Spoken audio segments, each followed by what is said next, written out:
지금은 지방시대, 오늘부터 새롭게 분위기를 바꿨습니다. TBC 열혈 기자 박정 기자와 함께 진행하게 됐는데요. 앞서 저희가 주간 업무 보고를 시청자 여러분에게 전해드렸는데 잘 받으셨을까요? 저도 어떻게 받으셨을지 궁금합니다. 사실 이 주간 업무 보고라는 게요. 한 주 동안 우리 지역 예산 어떻게 쓰겠다, 쓰고 있다 보고를 드리는 거니까요. 저희들이 전해드리는 보고 편안하게 받으시면 되겠습니다. 네, 그렇습니다. 저희는 열심히 전해드리고 여러분은 편안하게 받으시면 되겠습니다. 그럼 오늘 힘차게 시작해 보겠습니다. 네. 군의 소식부터 전해드리겠습니다.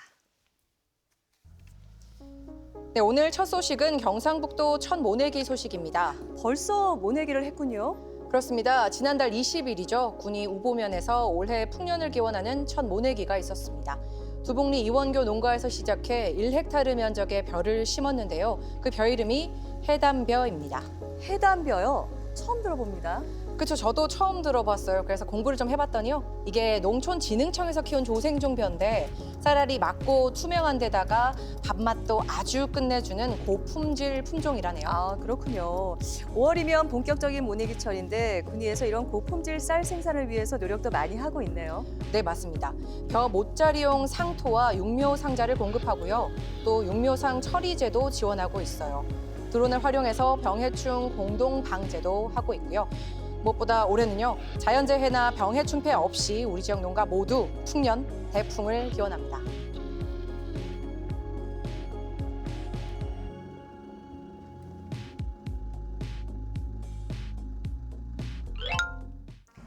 이어서 전해드립니다. 지난 4월 18일 군위군 효령면 일대에서 육군 제50보병 사단 주최로 6.25 전사자 유해 발굴 사업 개토식을 했습니다. 이번 발굴 지역은 6.25 전쟁 당시 국군 6사단 7연대가 대구에 진출하는 북한군을 저지해 국군과 유엔군 반격의 발판을 마련한 곳이라고 합니다. 우리 지역에도 전쟁 당시 격전지가 상당히 많더라고요. 네, 맞습니다. 그런 만큼 유해 발굴도 중요한데요. 유해 발굴 사업은 지난 2001년부터 우리 군 주요 격전지에서 이루어지고 있습니다. 유가족의 70년 한을 풀고 나라를 위해 희생된 분들을 국가가 끝까지 책임지는 국가보훈 정책이죠. 이번 유해 발굴 사업은 군이 의성 대대의 장병 등 80여 명이 오는 5월 19일까지 효령면 장기리 일대에서 유해 발굴에 참여하게 됩니다. 어서 빨리 호국 용사들의 유해가 발굴돼서 가족의 품으로 돌아가길 바라겠습니다. 네, 다음 소식입니다. 군위군 정신건강복지센터는 지역 청년을 대상으로 청년 고민 상담소를 운영했습니다. 물가는 오르고 취업은 어렵고 청년 세대 스트레스 이루 말할 수 없죠. 이런 상황에서 자칫 놓칠 수 있는 정신건강 꽉 잡기 위해 마련한 프로그램이라고 하는데요. 정신건강체험관, 고민상담관, 스트레스 해소관 등 5개 콘텐츠관에서 자가검진 해볼 수 있고요. 스트레스 지수도 직접 확인해 볼 수 있었습니다. 특히 이 검진에서 고위험군으로 분류되면요.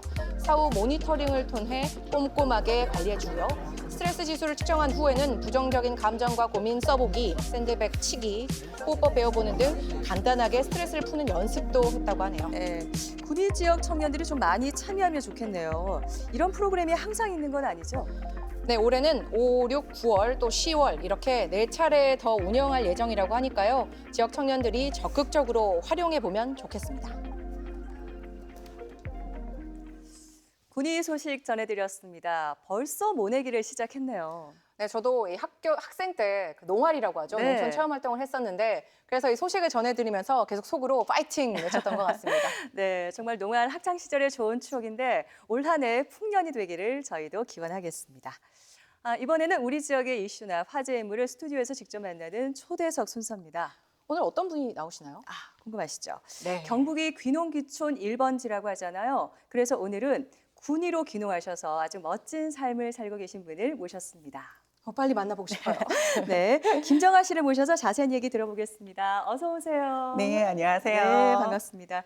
먼저 우리 시청자 여러분에게 인사 한번 해주시겠습니까? 네, 안녕하세요. 저는 군위군 상궁 유사면 화산 만댕이에서 매일매일 신선 노름을 하고 있는 해피맘 김용 8년차 김정아입니다. 반갑습니다. 해피맘이라고 하셨네요. 신선 노름을 하신다고 하니까 너무 궁금한데 네. 농원을 운영하신다고 들었는데요. 네. 농원에도 장르가 많잖아요. 어떤 네. 농원인가요? 저희가 지금 치유농장 하고 있고요. 음. 그다음에 체험농장 운영하고 있고 음. 작년에 농촌 교육농장으로 또 지정받아서 농촌 교육농장도 운영하고 있는데 저희가 이제 재배하고 있는 건 군위군에서 제일 높은 곳에서 사과 농사를 짓고 있습니다. 와, 제일 높은 곳에서 사과 농사요. 네네. 제일 높다면 얼마나 높은 곳인가요?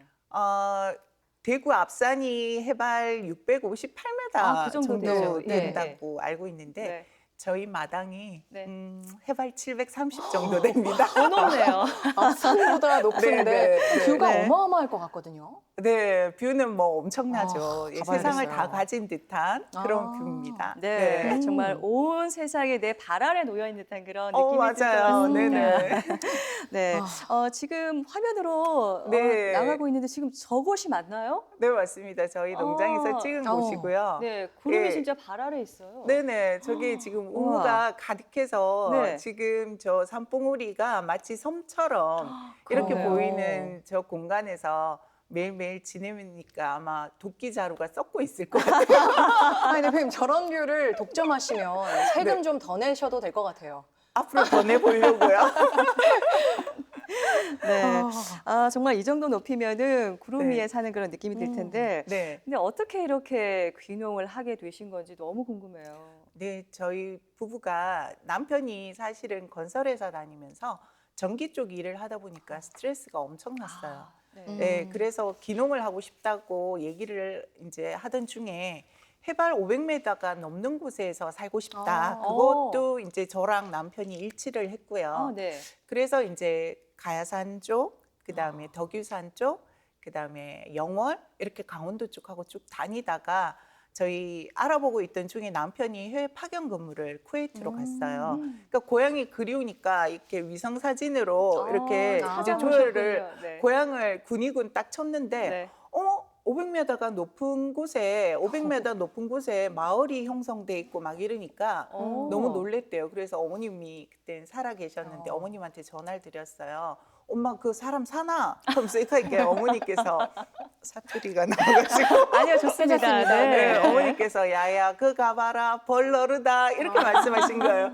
벌이 이제 들이 넓다. 들이 넓다. 네, 그래서 예. 이제 저희 신랑이 분기별로 휴가가 오니까 나오자마자 저희가 막 화산 마을로 가는데 처음엔 저는 유배지 가는 줄 알았어요. 산길을 계속 올라가는데 한참 올라가야 되니까. 예, 한참 올라가고 그리고 네. 또 뭐 내비에서는 이게 뭐 계속 지그재그만 이렇게 계속 보이는 거예요. 그렇게 해서 올라갔는데 딱 올라가니까 기도 먹먹하고 고도차가 나니까 그래서 네. 도착했는데 정말 넓은 벌이 확 나오면서 농사 짓는 분들이 계시고 세상을 다 발 아래 가진 것 같이 댐이 보이고 너무 좋은데 그때가 겨울이었어요. 대구에 눈 잘 안 오잖아요. 네. 제가 이제 대구에서 눈이 잘 안 오는데 거기 갔더니 발이 푹푹 빠지게 눈이 와 있고 눈도 많이 쌓여 있고. 네, 소나무가 있는데 거기 매가 한 마리 날아와서 딱 앉는 거예요. 와, 완전 풍경이네요. 운명이네요. 네, 그래서 풍경이네요. 운명이다. 여기다. 여기다. 이곳이다. 어. 네, 그래서 이제 결정을 하게 돼서 귀농을 하게 됐죠. 아니, 스토리를 들어보니까 태조 이성계의 썰 같기도 한 것이 아주 그렇죠? 운명적인 것 예, 같은데요. 운명입니다. 대표님, 제가 궁금한 게 네. 사실 저희 부모님도 지금 귀촌하셔서 청도에 계시거든요. 네네. 근데 저도 언젠가는 귀농해서 감자 농사도 짓고 싶고 꿈이 네. 있어요. 아. 근데 귀농 전에는 도시에서 일을 하셨을 거 아니에요. 네, 아까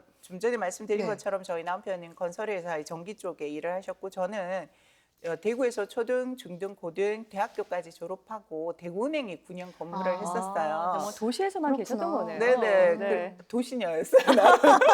네, 도시녀. 네, 네. 그러다가 이제 저희 남편이 천안으로 발령이 나서 같이 네. 이동해서 1년만 살고 대구로 온다고 했는데 18년 동안 거기 천안에 계셨구나. 살다가 네. 거기 있으면서 이제 학습지 회사에서 아이들을 가르치는 일을 했어요. 역사하고 지리 쪽을. 네. 그러다 보니까 아이들을 만나는 일을 하는데 예, 그런 일을 하니까 또 이제 뭔가 귀농을 한번 남편이 하고 싶다고 하니까 그 네. 일을 그만두고 귀농을 하게 된 거죠. 좀 와. 이런 질문이 외람될 수도 있는데 네. 말씀 들어보니까 도시에 계속 쭉 계셨어도 소위 잘 먹고 잘 살 수 있으셨을 것 같은데 네네. 결정적으로 귀농하신 이유도 궁금해요. 네, 좀 전에 말씀드린 것처럼 아이들을 만나는 일을 했는데 상담도 제가 했거든요. 근데 어. 아이들이 마음이 아픈 아이들 뒤에는 마음이 아픈 부모님이 계시더라고요. 아. 그래서 가족 관계를 좀 회복하고 좀 사람이 인성 회복이 될 수 있는 그런 공간이 있으면 좋겠다. 도심에 말고 이런 생각을 하고 있었는데 그 고민을 저희 친정 어머님이 살아계실 때 어머님께 말씀을 드렸어요. 엄마 이래서 좀 마음 아픈 아이들이 있는데 어떻게 하면 좋을까 고민이다 그랬더니 어머니께서 그런 말씀을 하시더라고요. 야야 건강한 땅 밟고 살아봐라. 건강한 땅 밟고 살고 그다음에 자연 속에 살면 사람 마음이 넉넉해지고 인성도 좋아지고 네. 관계도 회복된다 그 말씀을 하시는 거예요. 와. 그래서 저희가 이제 남편이 스트레스 받은 것도 있었지만 그런 이유 때문에 귀농을 해야 되겠다 이렇게 생각을 하고 하게 된 거죠. 아, 네. 정말 맞는 말씀이시네요. 예, 그렇네요. 네. 그렇습니다. 근데 귀농에 대해서 막연히 생각했을 때하고 현실적으로 막상 귀농을 했을 때 차이가 많이 날 것 같거든요. 사과 농사를 그렇게 쉽게 할 수 있지는 않으셨을 것 같은데 어떠셨나요? 맞습니다. 쉽지 않아요. 그렇죠. 네, 예. 그래서 농사를 짓는데 저희 남편이 좀 자기 하고 싶은 거는 순서에 관계없이 꼭 해야 되는 스타일이어서 막 사과를 바로 농사를 짓고 해가지고 저희가 초창기 때 이렇게 하면 안 되는데 온 마을의 어르신들의 우한 덩어리, 고민 덩어리였어요. 저희가 이러면 안 돼. 그러면서 막 이러셨는데 마을의 네. 숙제였네요. 저희가 이제 귀농을 하게 되면 각 지자체별로 지역 농업 그 기술센터라고 있거든요. 네, 있죠. 예. 거기에 가면 이런 기술 농사는 어떻게 지어야 되고 귀농을 하게 되면 어떻게 해야 되고 이런 것들을 알려주는데 저희는 처음에 그걸 몰랐어요. 그걸 안내해 주시는 분도 없었고 네. 그래서 그냥 저희 하고 싶은 대로 막 했더니 그게 좀 힘들었어요. 그래서 1년 좀 지나서부터는 농업기술센터랑 면사무소를 통해서 그런 정보도 얻고 그런 기술도 배우고 어떻게 해야 되는지를 알게 되니까 저희 농원이 지금 이렇게 성장할 수 있었던 것도 기술센터의 도움이 굉장히 컸던 것 같습니다. 아, 정말 네네. 도움을 잘 받으셨네요. 그러네요. 네. 확실히 이용할 건 이용해야죠. 그렇죠. 또 이제 사과 그 농사를 지으시면서 사과 따기 체험도 하신다고 네네네. 인기 많을 것 같거든요. 네, 뭐 제 입으로 이런 얘기하기 그렇지만 인기 많습니다. 네, 하셔도 됩니다. 충분히. 네, 네. 지금 이제 저희가 친구들이 오면 네. 지금 하시는군요. 예, 지금 화면 속에 우리 아이들이 네. 농장으로 지금 사과 따기 체험을 온 거잖아요. 네네. 저희가 와, 이제 예. 그 저탄소 시대잖아요. 요즘. 그렇죠. 그래서 농민도 그런 부분을 환경을 생각하고 이렇게 해야 돼서 저희가 친구들이 오면 입장권 대신에 저렇게 그 기술센터에서 배운 보자기를 활용한 손수건을 활용하는 모자를 입장권 대신 씌우고 그다음에 에코백을 활용해서 그렇게 체험을 진행하고 있고요. 그다음에 역사 체험도 진행하고 다양한 체험들을 진행하고 있습니다. 인기 짱이죠. 인기짱. 네, 네. 다양한 체험이 많습니다. 대표님 아까 그 문제 치유농원이라고 소개를 네네네네. 해주셨잖아요. 근데 치유농원이 이렇게 힐링이 연상되는데 구체적으로 좀 어떤 거예요? 그 이제 치유 이제 농업이라고 간단히 이제 제가 설명을 드리면 치유 농업은 농장과 농촌 경관을 활용해서 정신적 육체적으로 건강을 회복하는 프로그램이죠. 그렇게 하는 모든 농업 활동을 치유 농업이라고 하고요. 그다음에 그런 치유 농업을 운영하는 농장을 치유 농장이라고 합니다. 그래서 힐링의 개념에도 치유의 개념이 들어가 있는데 그 힐링의 개념으로 저희 농장에 오시는 분들한테는 뭐 오실 때는 아버님들 가족 단위로 오면 막 이렇게 갖고 오시죠. 인상 팍 써가지고 그래 할 테면 해봐 막 이러시면서 오시는데 네. 그럼 저희가 나중에 가실 때는 막 손 흔드시고 막 웃으면서 완전 그렇게 하고 바뀌셨네요. 가시니까 그렇게 저희가 이제 프로그램을 운영하고 있습니다. 네. 정말 어머니의 품처럼 힐링이 되고 치유가 되는 게 바로 치유 농업이 아닐까라는 네, 그런 네, 생각이 네. 듭니다. 근데 이제 해발 730m에서 사과 농사를 지으시잖아요. 네네. 그 사과 맛이 어떨지 너무 궁금한데 직접 가지고 오셨어요, 네, 사과를. 저희가 네. 완판을 다 하고 저희가 먹으려고 조금 남겨둔 거거든요. 네. 제일 귀한 거네요. 그래요? 예. 아니 저희- 먹음직스럽게 너무나 잘 익은 사과인데. 예, 저희가 사과가 이거는 저희가 그냥 농장이 두 군데 있는데 이 농장에서 재배한 사과고요. 얘는 저희 작은데요? 일농장에서 일농장이요? 일농장에서 네. 해발 730m에서 네. 무농약 친환경으로 인증받은 사과거든요. 아, 네. 탐나- 껍질째 없네요, 정말. 드시면 됩니다. 탐나네요. 와. 혹시 하나 먹어봐도 네. 되나요? 껍질째 네, 먹을 수 있는 껍질째 사과를 드시면 우리 됩니다. 박정 기자가 네. 한번 제가 대표를 한번 먹어보겠습니다. 네, 네. 먹어보겠어요? 작아도 한입 사과. 이 크게 벌리고 드셔도 되는데 안 하고. 어, 당도가 표정 변화가 있어요. 어떤 맛인가요? 제가 잠시만요. 아이고. 꼭꼭 씹으세요. 네, 껍질이 꼭꼭 씹어서. 있어서, 예. 아, 근데 빨갛게 너무 잘 익었고요. 굉장히 먹음직스러울 것 같은데 네. 예, 어떤 이게- 맛이에요? 제가 정말 기자 생활하면서 이 먹방을 하게 될 줄 몰랐는데 진짜 먹방이 하고 싶어지는 맛이거든요. 대표님 협찬 가능한가요? 네, 가능합니다. 콜 좋습니다. 네, 알겠습니다. 네, 그렇군요. 앞서 뭐 치유 농원부터 해서 또 캠핑장으로도 많이 활용이 된다고 들었는데 네. 이렇게 정말 우리의 농촌을 힐링의 장소를 잘 가꿔주고 계신데 앞으로의 계획이 또 어떠실지 궁금합니다. 네, 저희가 군위군에서 지금 농촌 체험 관광 네트워크를 지금 구성하고 있어요. 그래서 그 일을 제가 좀 힘이 되게 해드리고 싶고, 그리고 이제 저희 개인적으로는 저희 농원이 앞으로 앵커님 말씀하신 것처럼 어머님의 품처럼 넉넉하고 힘들 때 돌아와서 기대고 싶은 그런 공간이 될 수 있도록 만드는 게 저희 계획입니다. 네, 네, 앞으로도 또 그런 계획대로 잘 이뤄가시길 바라고요. 오늘 귀한 시간 내주셔서 감사합니다. 네, 초대해 주셔서 감사합니다. 네, 고맙습니다. 고맙습니다. 고맙습니다.